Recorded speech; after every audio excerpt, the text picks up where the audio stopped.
Greetings everyone. Salutations tout le monde, tous ceux qui sont chez vous.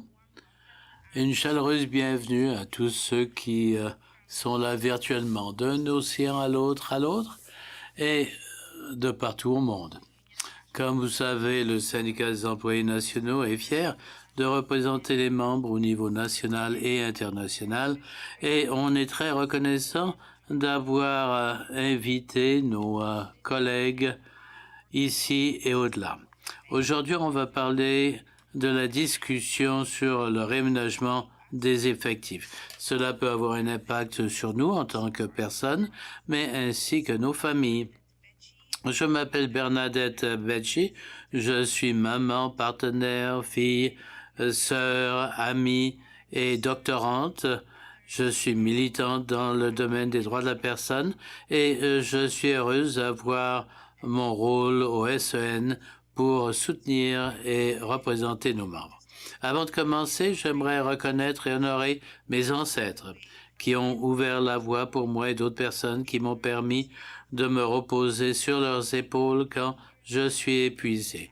Merci d'être venu, Alicia, et j'ai hâte à participer à cette discussion avec vous.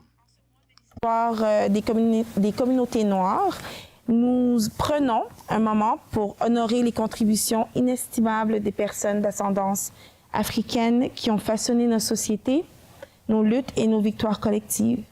C'est un temps de réflexion, de célébration et d'engagement continu vers l'équité et la justice. Alors, je vais vous lire la reconnaissance des terres de personnes d'ascendance africaine.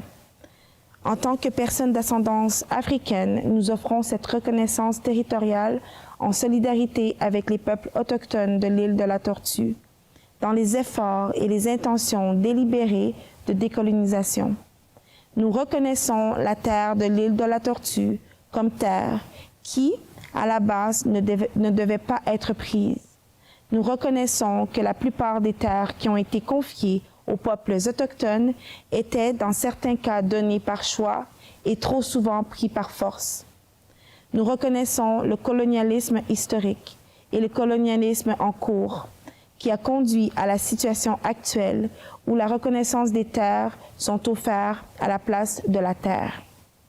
En tant que personnes d'ascendance africaine, beaucoup d'entre nous sont venus ici par choix, alors que beaucoup sont ici en raison de la force historique. Nous reconnaissons la complexité où on nous a promis une terre qui n'a jamais été donnée, pour ceux qui n'ont jamais permis de la donner.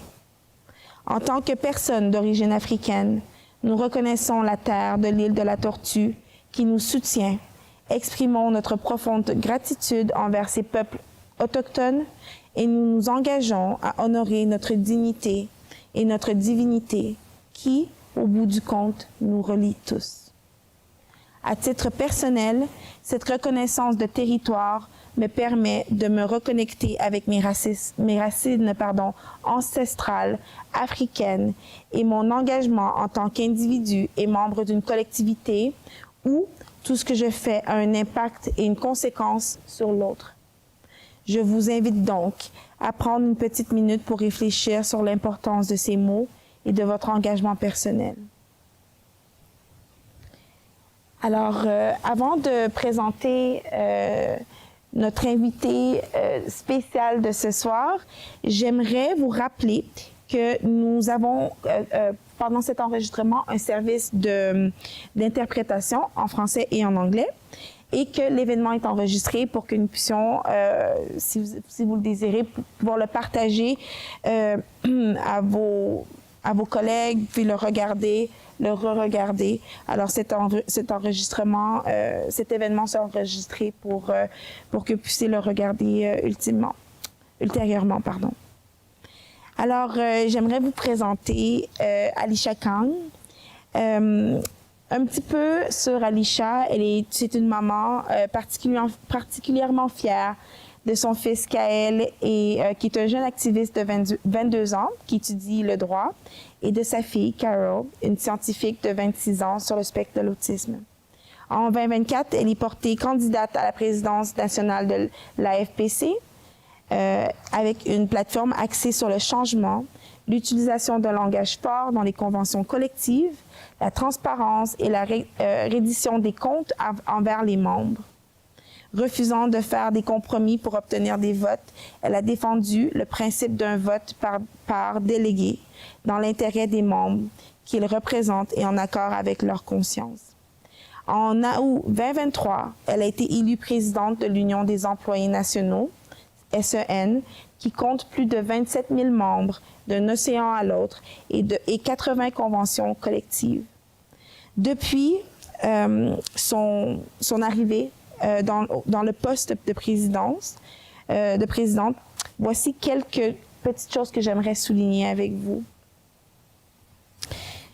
So Alicia got the organization. Alicia a sorti l'organisation de tutelle. Je crois que ça fait déjà 1 an. Oui, presque 1 an. Elle a complété sa certification Nelly de l'Université Cornell et elle a travaillé au groupe de travail pour les personnes de descendance africaine à l'ONU. Ce sont des choses importantes à souligner. Et c'est une belle réussite pour le syndicat. Alors, Alicia, je vais vous remettre la parole. Nous avons beaucoup de questions à vous poser. Les gens ont des questions concernant le réaménagement des effectifs. Alors, je vous remets la parole. Merci. Alors, j'ai pensé qu'il était important pour nous de nous réunir. Il y a beaucoup de ministères dans lesquels se trouvent nos membres en tant qu'employés vont connaître le réaménagement des effectifs et certaines personnes connaissent également ce qu'on appelle SURLO. Quand j'ai connu la situation en 2012, ça semblait être mystique et confus et cela causait beaucoup de stress parce qu'on entendait des rumeurs en milieu de travail, il y avait des rumeurs dans le syndicat et on n'était pas vraiment au courant de ce qui se passait. De temps en temps, on nous donnait de l'information, mais on ne savait pas quel serait l'impact sur nous et nos familles. Dans mon cas, je trouvais qu'il n'y avait pas assez d'informations. Oui, il y avait un livret, mais je dois dire que quand vous subissez beaucoup de stress, il est difficile d'incorporer les renseignements qu'on vous fournit. Vous voulez continuer d'être efficace au travail? Parce que vous dites que l'employeur va scruter chacune de vos actions. Et est-ce que votre travail pourrait vous imposer le réaménagement des effectifs? Et vos collègues de travail subissent également beaucoup de stress. Alors, cela crée une tempête en milieu de travail, de l'incertitude, du stress, de l'anxiété. Alors, je voulais m'assurer que la situation ne se répète pas cette fois-ci. Voilà pourquoi je voulais avoir un processus plus sympa. Cela ne va pas faciliter la tâche, mais au moins vous aurez l'information. C'est quelque chose qui manquait en tant qu'employé. Je ne savais pas quels étaient mes droits dans ce réaménagement des effectifs et je ne savais même pas quelles étaient les bonnes questions à poser en milieu de travail. Alors, voilà pourquoi j'ai pensé qu'il serait bon de se réunir, surtout vu l'anxiété, les préoccupations qui existent. J'ai pensé qu'il serait bon pour nous de discuter de ce réaménagement des effectifs. Un peu de recul. Certaines personnes croient que quand vous êtes embauché par le gouvernement, quand vous êtes indéterminé, vous avez un emploi et vous êtes protégé. Cela est un message dangereux à communiquer. Le gouvernement du Canada est un des pires au niveau de l'emploi précaire. Je veux dire que beaucoup de nos membres sont des employés à terme et ils attendent les 3 années de service en tant qu'employés à terme. le gouvernement dit « Ah, on va renouveler votre contrat pour un autre 6 mois et vous espérez travailler 3 ans pour devenir indéterminé. » Vous n'êtes pas automatiquement indéterminé après 3 mois, après 3 ans. Oui, les employés à terme sont en général les premiers à être congédiés. On leur donne une date à laquelle le contrat sera terminé. Ils doivent quitter le gouvernement.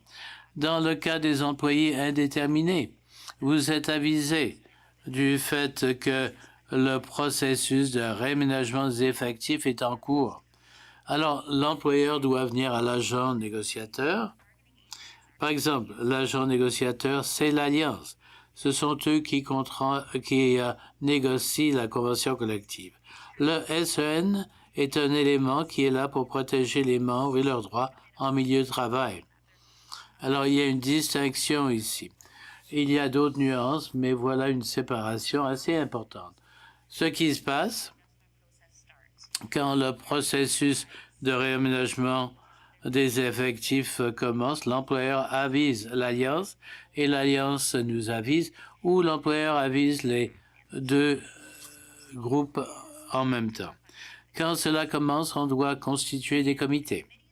Et les comités doivent revoir le nombre de postes qui sont soit retirés parce qu'ils ne sont plus nécessaires selon l'employeur, que les services seront rendus autrement, ou ils disent que nous devons réduire la main-d'œuvre pour des raisons budgétaires. Alors, quand vous regardez des coupures budgétaires, ça ne veut pas dire que l'emploi n'était plus nécessaire, mais c'est que l'organisation a décidé que même si on a besoin de ce poste, on ne peut pas respecter nos responsabilités budgétaires, alors nous devons réduire le gras dans l'organisation. Alors, très souvent, l'organisation va décider que, basé sur les services qui sont fournis, nous allons réduire les services suivants de la façon suivante. Là, ils viennent au syndicat pour identifier le nombre de postes, à quel endroit, et c'est le syndicat qui détermine qui sera limogé. Si cela se fait, comme indiqué dans la documentation dans la convention collective, on peut s'attendre qu'il y aura une communication de l'employeur pendant ce processus, mais je crois également que le syndicat devrait également mettre à jour les membres sur le processus. Et voilà pourquoi j'ai demandé de vous parler ce soir. Je voulais parler de la situation actuelle et où les membres peuvent obtenir plus d'informations. Ce guide de réaménagement des effectifs préparé par l'Alliance se trouve sur le site web et c'est un bon endroit où identifier les questions à poser et comment ce réaménagement des effectifs aura un impact sur vous et quels services seront disponibles et qui va vous aider et vous soutenir. Et moi, je pense que le SEN a également un rôle pour vous soutenir dans ce processus. Le fait que vous serez congédié ne veut pas dire que vous n'avez pas contribué. Je pense que c'est l'un des moments où nous devons être présents et répondre aux questions et poser des questions au cours du processus. Je voulais donc vous donner un aperçu de ce processus avant qu'on ne passe à la période des questions. Merci beaucoup, parce que je pense que cela permettra aux personnes qui peut-être ignorent le réaménagement des effectifs et qui vivent cela pour la première fois, même si ce n'est pas leur première expérience de cela, se rappellent avec l'optique de quelqu'un d'autre pourrait aider les membres à se sentir plus appuyés en sachant ce qui nous attend et à comprendre toute la démarche. Alors, on a reçu quelques questions d'avance et merci beaucoup pour les auteurs de ces questions. Nous avons pu les réunir et nous allons parcourir ces questions-là d'abord. en espérant vous fournir des réponses complètes. Et après cela, avec le temps qui nous restera, vous allez pouvoir lever la main et poser votre question au cours de ce forum public. Et on va faire de notre mieux pour y répondre. Désolé. Alors, commençons par la première question que nous avons déjà et donner à Alicia le temps d'y répondre. On nous a demandé quel genre de soutien est-ce que les sections locales peuvent attendre du SEN pour pouvoir appuyer les membres. Alors, on veut des choses concrètes. Excellente question, dit Alicia.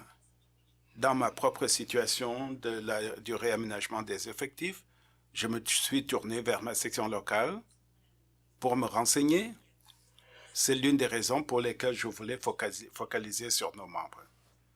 De mon point de vue, nos sections locales sont le contact le plus proche pour les membres. Alors, en termes de ce que nous essayons de faire, l'une des demandes que j'ai formulées à l'employeur, c'est que nous ayons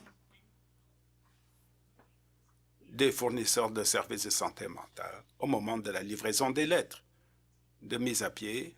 Lorsque ma lettre m'a été remise en 2012, on m'a juste convoqué dans un bureau et puis on m'a remis la lettre et on m'a dit de rentrer chez moi. Je n'avais aucun contact. Nous allons évidemment préparer autre chose. On va préparer notre propre guide sur le réaménagement des effectifs à donner aux sections locales avec des mises à jour et en soulignant ce que nous jugeons important.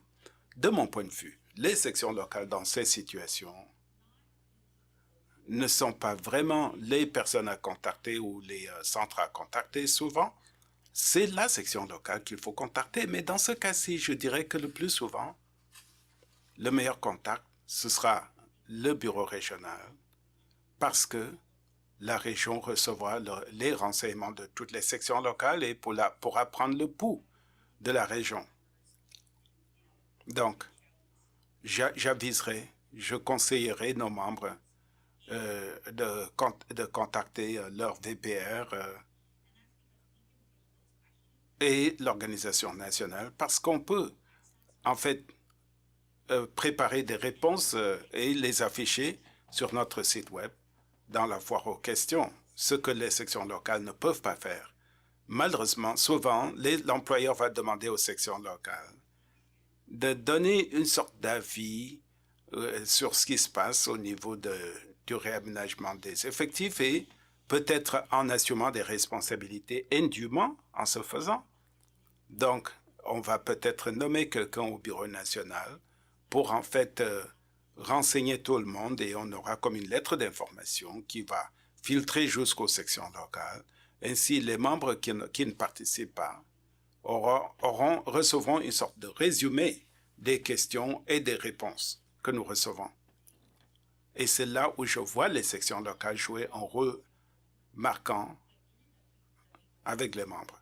Dans une situation de réaménagement des effectifs, c'est au palier national que ça se passe.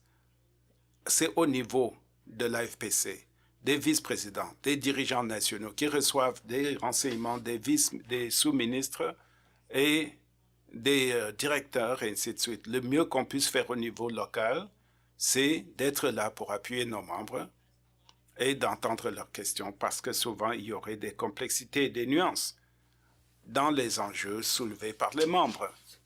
Et on pourrait avoir des détails qu'on ne peut pas encore partager avec les sections locales et on pourra appuyer les membres en question en cours de route.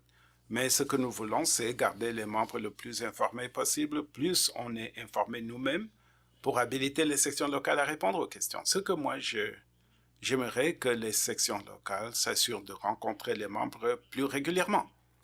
Parce que les sections locales pourraient ne pas entendre les questions des membres affectés et les sections locales devraient organiser des sessions de rencontres, ce qui pourrait peut-être amener les membres affectés à poser des questions. Donc, faisons tout ce qu'on peut pour appuyer les membres en organisant des rencontres, parce que comme vous le savez, les rumeurs vont bon train à ce moment-ci. Assurons-nous que les gens se rencontrent régulièrement et suivent les mises à jour qui ont été fournies aux sections locales dorénavant. Ça, c'est le rôle le plus important que les sections locales puissent jouer.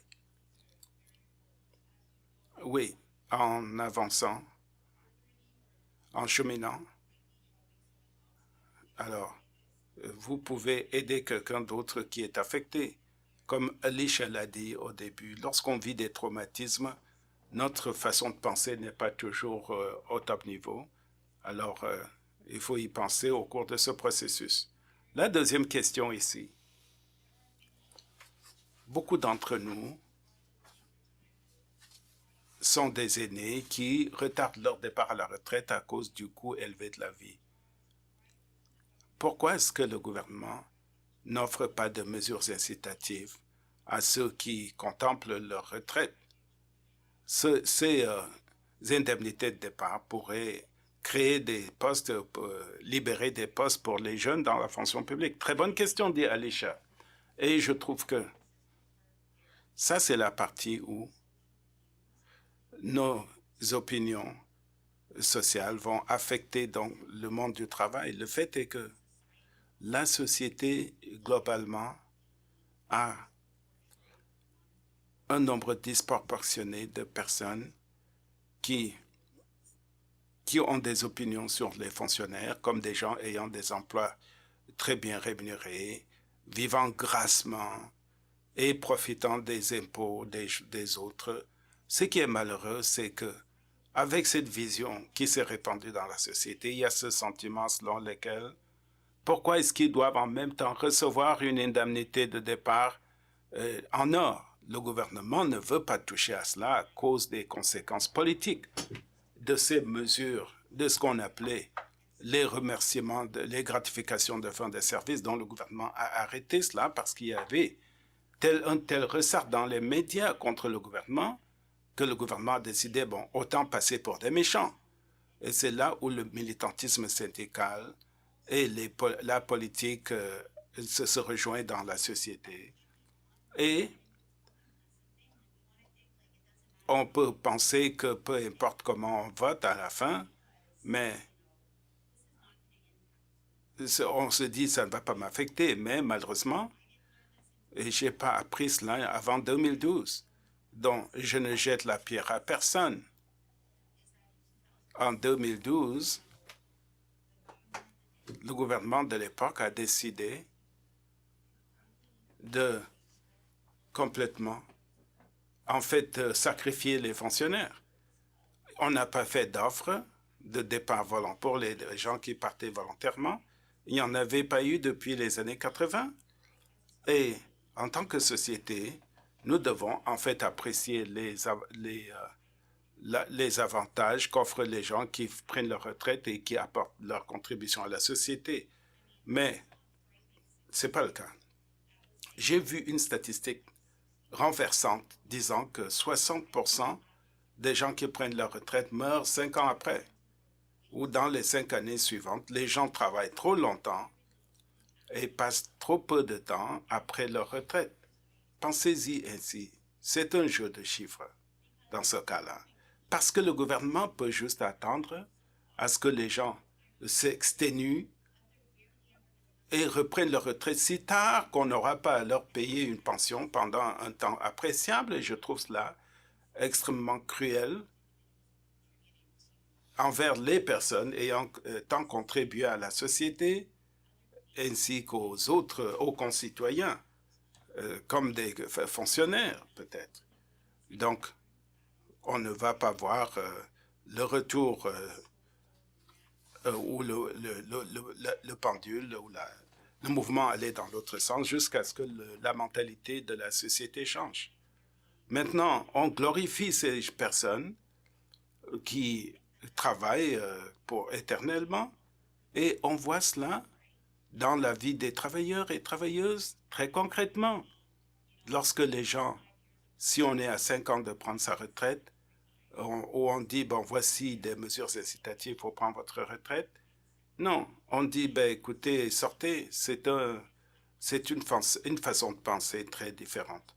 À moins d'un changement de mentalité, on n'assistera pas à un retour à la façon plus humaine qui consistait à aider les gens à sortir du milieu de travail. Micro de Bernadette. Je crois que c'est une opinion personnelle. On est une société qui ne sait pas bien s'occuper de leurs ancêtres, de leurs aînés. Et on s'attend que ces aînés travaillent pour bâtir notre pays. Après, on les délaisse, puis on les laisse... on les délaisse lorsqu'ils ont le plus besoin de nous et lorsqu'ils sont le plus vulnérables. Alors, c'est vraiment malheureusement, c'est une réflexion de notre société. Alors, je passe à la troisième question qui dit « I fought really hard ». J'ai vraiment lutté très fort pour rentrer dans Passeport, pour rester dans notre élément et travailler avec mes membres, mes collègues et les dirigeants. Y a-t-il des façons de modifier le réaménagement des effectifs pour que ça tienne compte de l'appartenance aux éléments ou les postes élus qu'on occupe? Malheureusement, non, dit Alicia en réponse. Parce qu'en fin de compte, moi, je le dirais de cette façon. Ce que nous voulons vraiment, c'est un processus juste, dans ce sens que, bon, si on comprend qu'il y aura une réduction de postes, on veut que ce soit équitable et juste. Si on le faisait selon les allégeances, on serait aussi coupable que l'employeur de choisir les gens en fonction de leurs allégeances. Et ce n'est pas le genre d'organisation qu'on voudrait être. Nous voulons nous assurer que, je vais juste être très direct, nous, on ne veut évidemment pas de compression. Et on va continuer de le dire parce que nous, on sent déjà que nous, on n'offre pas les services dont les Canadiens ont besoin. On est surchargé. Lorsque j'étais au gouvernement, je savais qu'il y avait des gens qui faisaient le travail de 3 employés. On a besoin de plus d'effectifs et non pas de moins d'effectifs. La réduction des services qui va résulter du réaménagement des effectifs ne va pas affecter seulement nos membres, ça va affecter les Canadiens. Lorsqu'ils réclameront des services, par exemple à Passeport Canada, les files d'attente restent là-bas, donc on n'a pas besoin de réduire le nombre d'effectifs qui préparent les passeports. Vu la croissance de la population, on ne devrait pas agir à cause des contraintes budgétaires, mais ce n'est pas le cas. Donc, à mon sens, toute perte d'emploi syndiquée est en fait nuisible pour l'économie canadienne. Parce que les bons emplois syndiqués assurent que les gens soient nourris, ils n'ont pas besoin d'aller aux banques alimentaires, ils n'ont pas besoin d'avoir plusieurs emplois, ils ont accès aux besoins pour leur famille et ils peuvent contribuer à l'économie parce qu'ils ont de l'argent à dépenser pour soutenir les entreprises locales. Mais s'il y a une perte d'importance ou s'il y a une réduction dans les emplois syndiqués, cela veut dire que l'employeur s'assure que vous n'avez pas les avantages sociaux, que vous n'avez pas de la physio, que vous ne pouvez pas avoir des jours de congé. Tout cela est interrelié. Alors malheureusement, on ne peut pas agir comme le fait l'employeur. On ne peut pas être sélectif et dire, bien, cette personne a une allégeance pour notre syndicat, alors on veut les garder. Cette autre personne, non, alors on veut s'en débarrasser. Alors, tout ce qui est important, c'est de maintenir les postes autant que possible. Et on ne veut pas que vous perdiez votre emploi. Voilà pourquoi tout le monde devrait être impliqué. Malheureusement, il y a eu beaucoup de débats et de luttes avant d'obtenir ce réaménagement des effectifs. Mais Quand on pense que d'autres personnes sont à risque, on se préoccupe moins. Mais là, un moment arrive où c'est notre emploi qui est en jeu.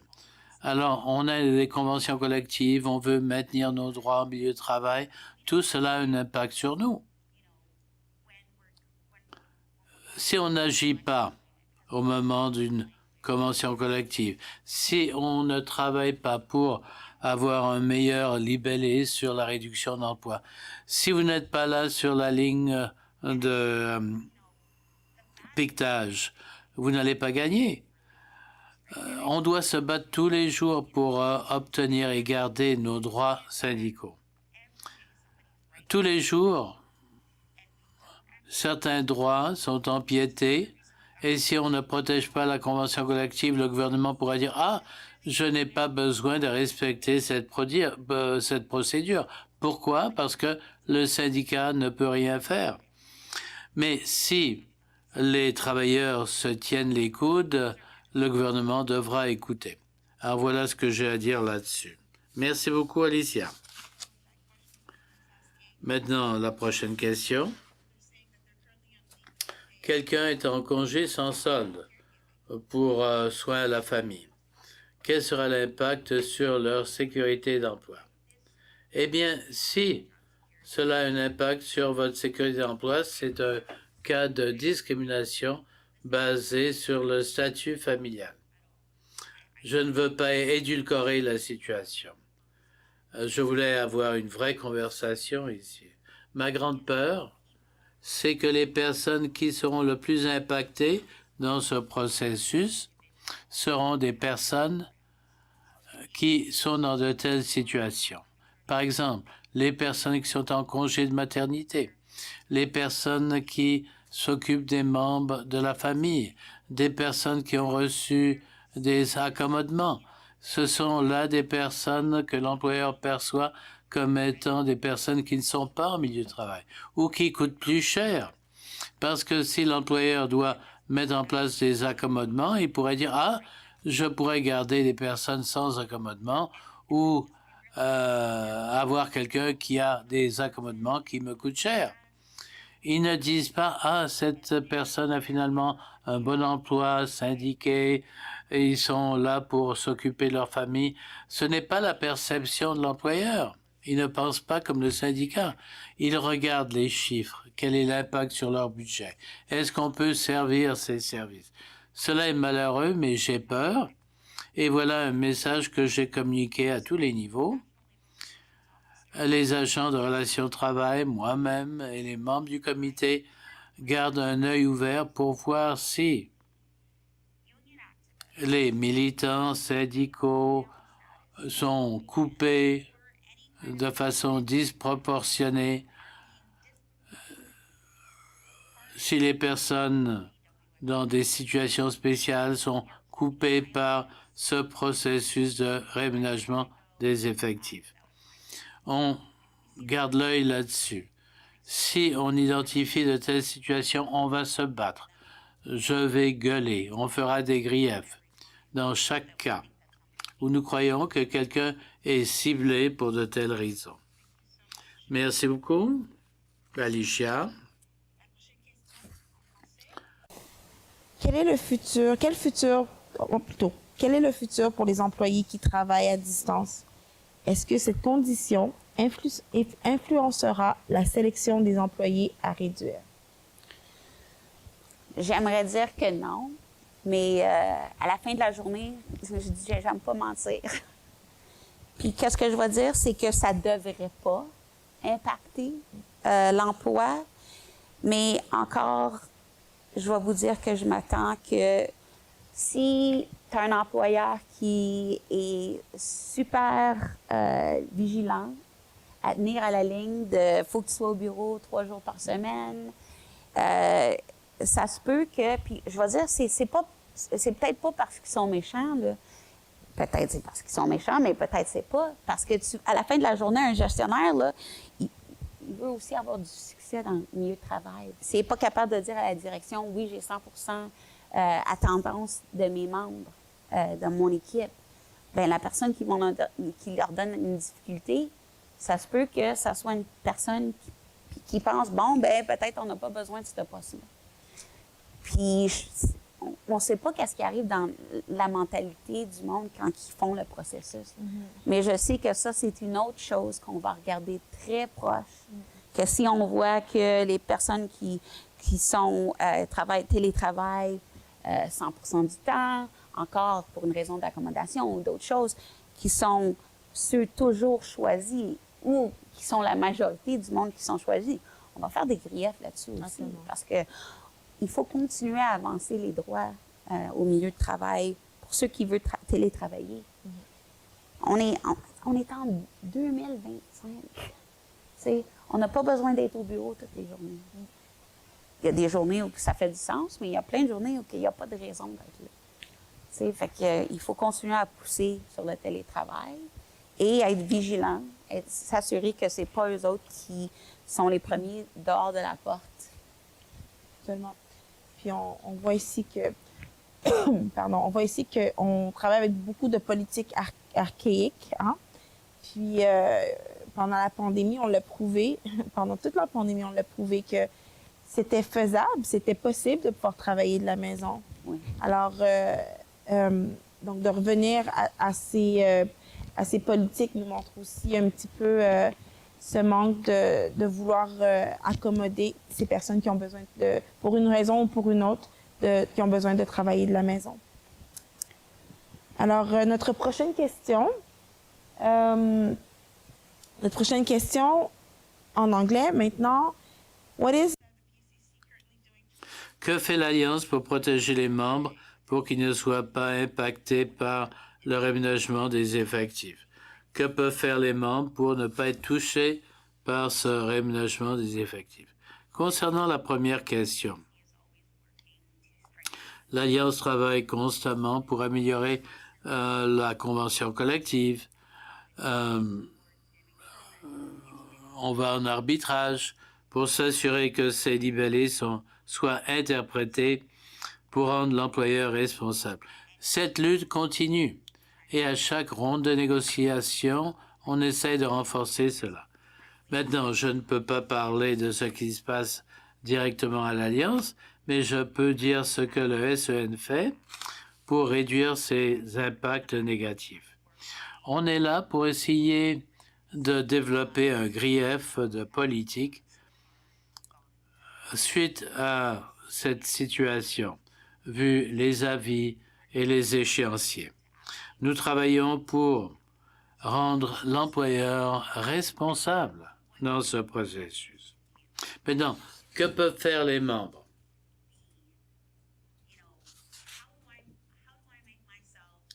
Comment un membre, quel que soit son rôle, soit perçu comme étant utile pour la fonction publique.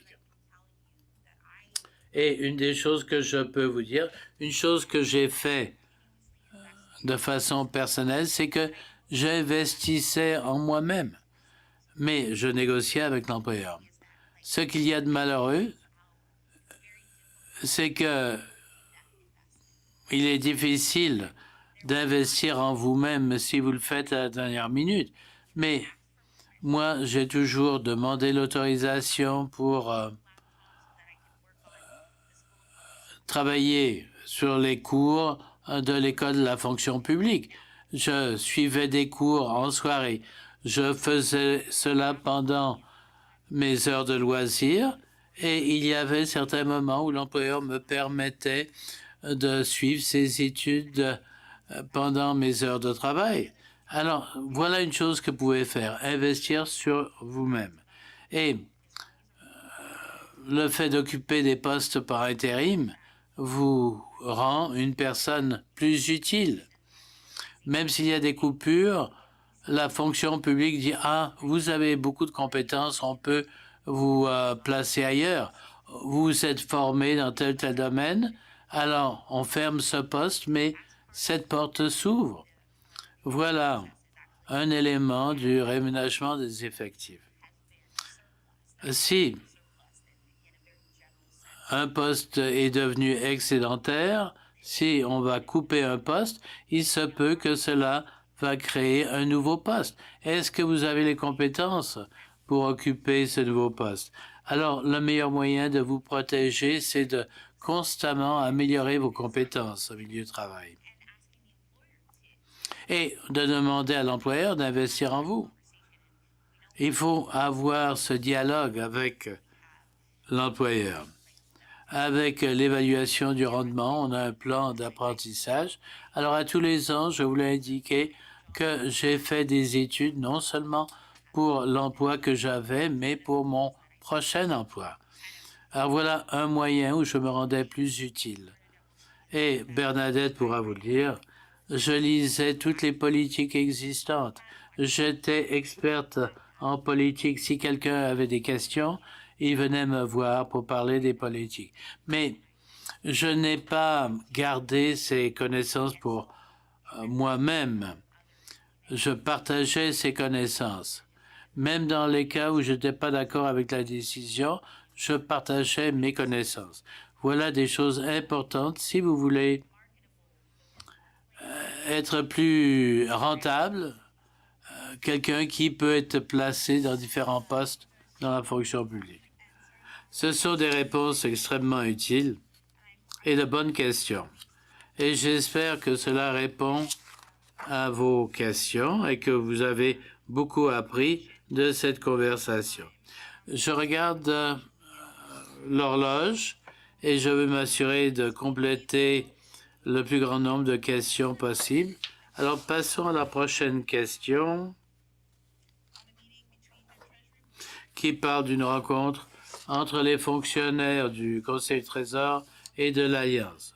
Alors, le jeudi 7 novembre 2024, il y a eu une réunion entre le Conseil du Trésor et l'Alliance. Le syndicat s'est vu dire que le gouvernement allait réduire ses dépenses, qui voulait couper des postes de temporaires et occasionnels et faire des mises à pied. Est-ce que le SN a été informé sur le nombre d'employés à terme, occasionnels et employés permanents seront coupés et quels seront les employeurs couverts par cela? Les données qu'on nous a données, c'est qu'à ce moment-ci, et on a été avisé officiellement des 3300 personnes à l'IRCC, ce processus a commencé de mise à pied. Il y a certains ministères, et Wage, c'est un autre ministère, qui pense couper à peu près 125 postes. La composition de ce bassin, c'est ce qui nous manque. Combien sont des occasionnels, combien sont à des postes indéterminés, et ainsi de suite. Nous, on n'a pas cette information parce qu'il faut d'abord identifier les services qui seront comprimés et ensuite combien sont des occasionnels ou des termes qui offrent ce service et déterminer le nombre de personnes indéterminées et combien de personnes indéterminées seront comprimées. Le processus dure plus longtemps que ce qu'on pense. Si vous regardez la Convention, il y a d'abord l'avis. Les avis, c'est stressant.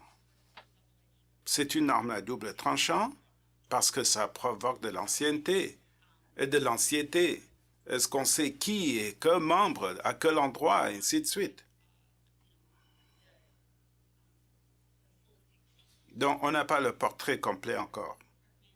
Il y a des ministères comme le bureau du commissaire, bureau du lobbying, et autres qui ne seront pas assujettis au réaménagement pendant cette ronde. Et il y a peut-être des ministères qui n'ont pas encore donné leur avis. Et cela parce que le processus de compression budgétaire, c'est considéré comme un secret du cabinet, donc un ministère qui annoncerait le budget et puis à qui on demanderait comment on va faire les compressions. La haute gestion va dire, il va falloir couper tant dans les services et tant dans le personnel et tant dans les dépenses. Alors, pour ceux qui ne savent pas, c'est souvent votre financement permanent et puis le financement B, et ces deux sources ne sont pas toujours pareilles. Des fois, le financement permanent qui est censé être là, le bloc de fonds que vous recevez chaque fois, à chaque exercice, c'est réduit de 20%. Mais le budget de la catégorie B n'est pas comprimé parce qu'il y aurait des programmes qu'on continuerait d'offrir.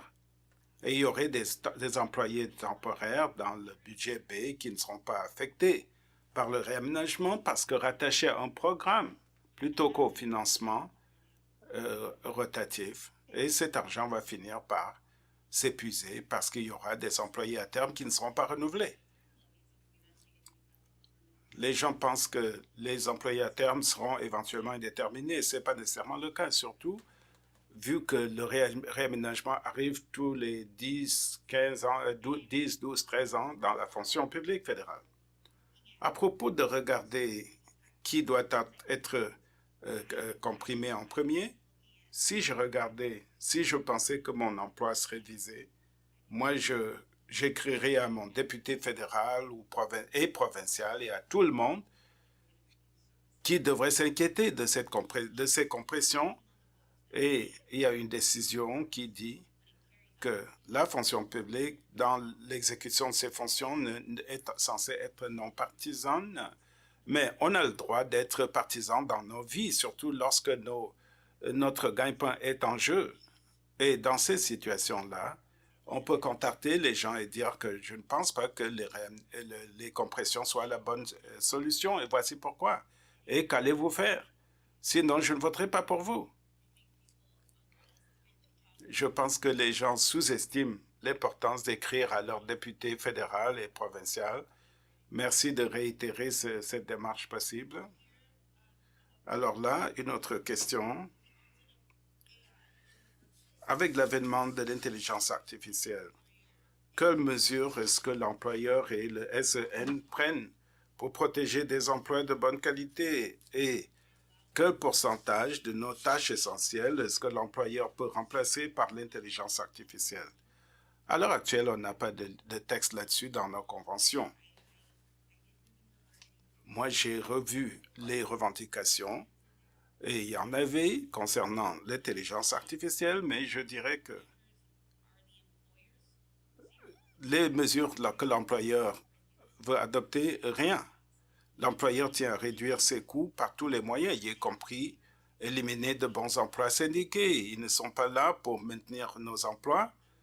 Qu'est-ce que le SEN fait? Eh bien, on va prendre position parce que nous croyons que le gouvernement ne brille pas dans la mise en œuvre des programmes électroniques. Phoenix, par exemple, PCMX ou PCMX.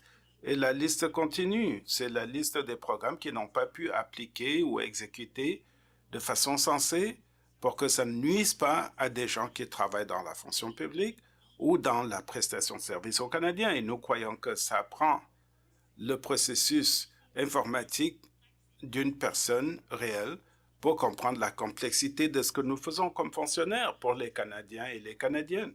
On va donc continuer de marteler l'importance de nos emplois ainsi que des services que nous offrons en faisant du lobbying auprès des députés et à tous les paliers pour s'assurer que l'intelligence artificielle ne nous remplace pas et ne nous plonge pas dans une récession sans précédent. Excellente question. Oui, ça tombe bien vu les temps que nous vivons. Et Alicia, êtes-vous au courant des critères à respecter dans les mises à pied à immigration? Et est-ce qu'on peut contester ces critères-là? Les critères sont énumérés dans le guide sur le réaménagement que l'AFPC a publié. Et comme je l'ai déjà expliqué, ça ne devrait pas se passer comme si je regarde Bernadette, j'aime pas ce que je vois en termes de rendement. Ça devrait être basé sur la question de savoir si le poste de Bernadette est un service qu'on ne va plus offrir aux Canadiens. Combien de personnes comme Bernadette à travers le pays offrent ce genre de service et qu'on va comprimer? Voilà ce qu'il faut faire à tous les paliers. la chose malheureuse, c'est qu'il semble y avoir cette idée qui circule selon laquelle si on se débarrasse de collègues qui performent mal, on le fait savoir au patron qui ne revient pas de sa pause à l'heure, que cela pourrait vous créer la possibilité de rester en poste. Ce n'est pas le cas du tout. C'est loin s'en faut. Parce que le syndicat doit en fait se retourner et protéger l'emploi de l'autre syndiqué.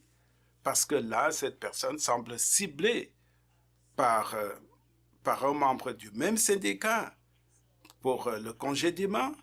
Alors là, nous, on va intervenir pour lutter, pour protéger le poste de l'individu visé, parce que chaque membre de notre syndicat mérite d'être protégé par notre syndicat, qu'ils aient agi correctement ou incorrectement en milieu de travail, et de laisser le processus établi suivre son cours. Parce qu'on ne peut pas condamner des gens sans procès ou sans examen, il faut toujours protéger ces membres-là. Merci beaucoup. Et il nous reste 5 minutes. Et je voudrais maintenant aller à l'écran et prendre peut-être une question au moins. Est-ce que quelqu'un voulait poser une question? Dans le cas, levez la main individuelle. Et je sais qu'il y a quelques pages. Ah bon? Non, il n'y a pas de question de chez vous. Alors, on est occupé à absorber et à digérer l'information qu'on vient de partager. Allez, avant de conclure cette séance, et je continue de regarder l'écran, as-tu des choses à ajouter? Encore une fois, je trouve qu'il y a souvent cette pensée selon laquelle le syndicat est une entité à l'extérieur de nous. Mais le pouvoir du militantisme syndical vient du fait qu'on s'autonomise soi-même. On peut savoir quand quelqu'un marche sur nos droits ou piétine nos droits. Donc, il faut connaître ses droits et faire du lobbying pour nous-mêmes et pour nos collègues pour maintenir leurs emplois. Je ne m'attends pas à ce que tout le monde participe à des manifs tous les jours. C'est pas ce que je voulais dire. Des fois, il y a des victoires silencieuses. Le fait de s'assurer que les gens sachent qu'on n'est pas paresseux, qu'on se décarcasse. Lorsqu'on parle autour du souper et les gens disent vous êtes des fonctionnaires donc vous avez une pension, eh bien, il faut leur dire, il faut s'assurer que cela ne soit pas le dernier mot dans la conversation. Parce que je vous dis, beaucoup de nos membres gagnent moins de 62 000 par an. Et dans cette économie, ça ne mène pas loin, ni pour leur famille, surtout s'ils sont le seul gagne-pain, ni pour la société, en termes de ce qu'il faut faire pour pouvoir survivre. Leur pouvoir d'achat est en train de s'effriter avec la montée de l'inflation et le déclin économique. Et de croire que nous, on est convaincus que la solution, ce serait de payer les employés moins pour qu'ils puissent participer dans la société de façon sensée. On continue de privilégier les marges de profit plutôt que de s'assurer que les employés se sentent bien économiquement en rentrant chez eux après le travail et en mesure d'appuyer leur famille. À la fin, c'est ce qui compte. Il faut que les gens connaissent ce que nous apportons et apprennent ou apprécient la valeur des services que nous offrons régulièrement. Et cela passe par le fait de raconter constamment l'histoire de ce que nos membres font quotidiennement pour appuyer les Canadiens. Et je pense que ça, c'est une partie du travail que nous devons faire, c'est-à-dire changer la réputation des gens qui servent les Canadiens. Moi, je suis arrivé avec un sentiment très profond de vouloir faire quelque chose pour mon pays. Ce n'est pas la même raison pour tout le monde. Mais en même temps, il faut que je puisse nourrir ma famille. Et ces deux choses ne peuvent pas s'exclure mutuellement. J'ai eu le privilège de travailler à Parc Canada, dont le mandat cadre avec mes croyances et ce que je voulais faire dans ma vie. Donc j'ai été chanceuse, ce qui ne veut pas dire que je devrais être reconnaissante parce qu'on achète mes compétences et tout le reste. Rappelez-vous qu'en tant que travailleurs et travailleuses, on est toujours en mode d'échange avec l'employeur. Et il faut qu'on s'assure que les Canadiens comprennent l'impact de la compression des postes. Et il faut qu'on s'assure que les Canadiens sachent que nous, on n'est pas là, on ne vit pas grassement et qu'on n'est pas tous parfaits, mais qu'on est là parce qu'on a un emploi à faire et qu'on veut également appuyer nos familles. Absolument. Pouvoir travailler dans la dignité et éventuellement prendre sa retraite dans la dignité aussi. Pour ces mots de la fin. Merci aussi pour avoir pris le temps de répondre aux questions que nous avons reçues.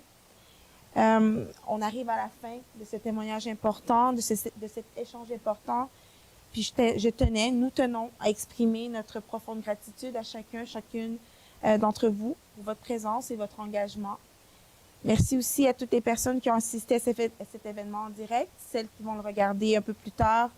Et nous souhaitons également remercier chaleureusement celles et ceux qui ont partagé le lien pour pouvoir assister, ceux qui ont posé des questions, notre équipe ici, qui ont pu rendre cette discussion, qui ont pu organiser cette discussion.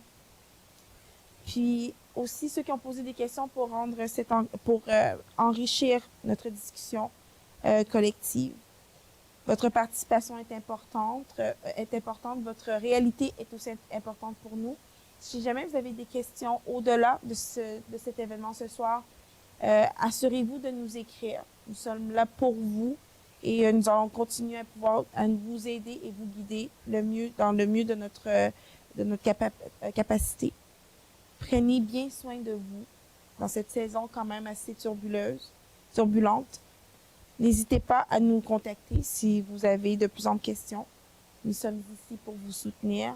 Et peut-être pour ajouter un peu à ce qu'Alisha a dit avant de vous quitter, lorsque vous comprenez les problèmes et vous voudrez peut-être participer au changement, devenez votre syndicat.